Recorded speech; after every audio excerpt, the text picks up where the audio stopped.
We're going to explore one of the essential tools that every director needs to master, and that is blocking. What is blocking? Blocking refers to the precise positioning and movement of actors within a scene and how they interact with the space around them. It's not just about where your actors stand, but how they move, when they move, and how those movements relate to the camera and the lighting. Done well, blocking can elevate the emotional stakes of a scene, it can guide the viewer's attention, and it can visually reinforce the story. If blocking feels unnatural, then the entire scene can feel off balance, it can feel awkward, and take the audience out of the story. When it's done right, blocking becomes invisible. Right now, this video is an example of very simple blocking. I am standing here in one place, talking directly to the camera. There is no movement, there is no action, it's just me in frame. This is probably the most basic form of blocking. One person, one static position, no camera movement. It's simple, but it's intentional for this particular format. If this were a scene in a film, this static setup might suggest something about the character. Perhaps they feel stuck, or the moment calls for stillness for some reason. But blocking can be much more dynamic. To show that, let's dive into a more advanced example. I want to show you a classic example of blocking from Orson Welles' Citizen Kane. This film is known for its innovative cinematography, but one of the standout features is its use of blocking.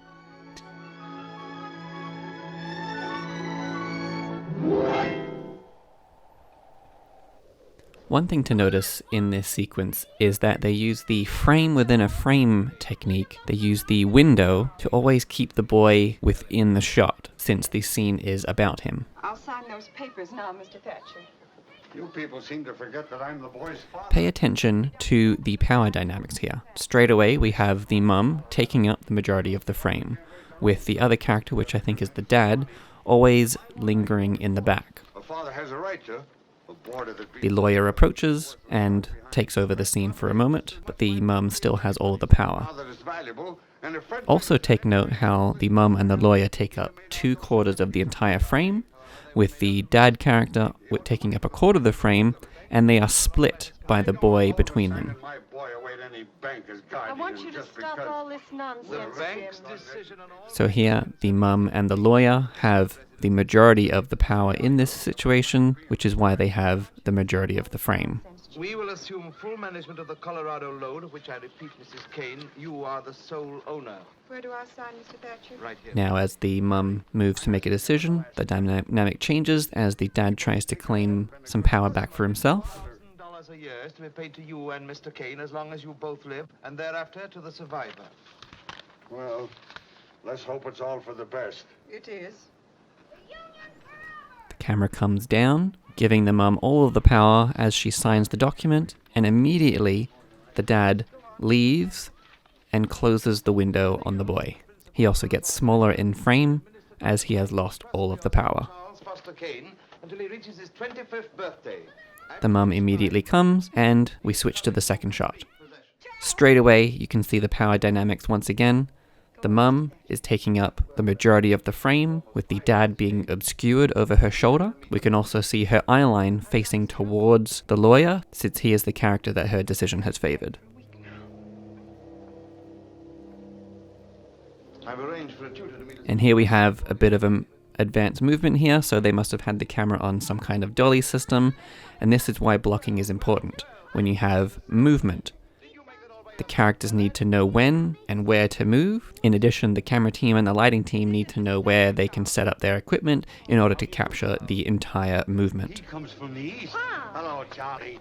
Charles? Then coming back to the actors here, we can see once again the dad is obscured in the background, while the boy takes up the center of frame, since now he is the one who needs to make the decision. Well, no, your mother won't be going right away, Charles, but she'll...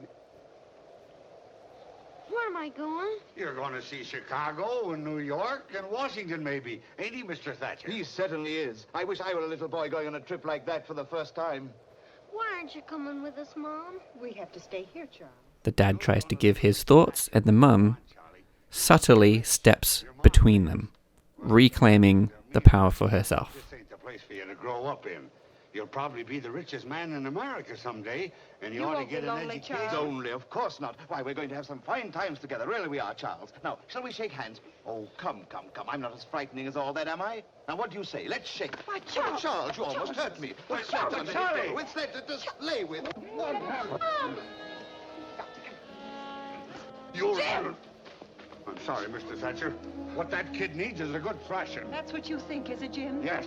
That's why he's going to be brought up where you can't get And then we have the only close-up throughout that entire sequence. The key here is that blocking and camera movement should always serve the story. You don't want to move the camera or the actors just for the sake of movement. Every movement should enhance what is happening in the scene, either emotionally or visually. In more complex scenes like a fight sequence or a big emotional moment, blocking becomes even more critical. You need to plan out not only where your actors will move, but also how the camera will capture the moment. For example, in a fight scene, blocking ensures that the sequence feels dynamic, but it also has a practical purpose, which is safety. You need to make sure that the choreography looks good on camera while keeping everybody safe. If you have any questions or need more details, feel free to drop them in the comments. That's it for now, and I will see you in the next video.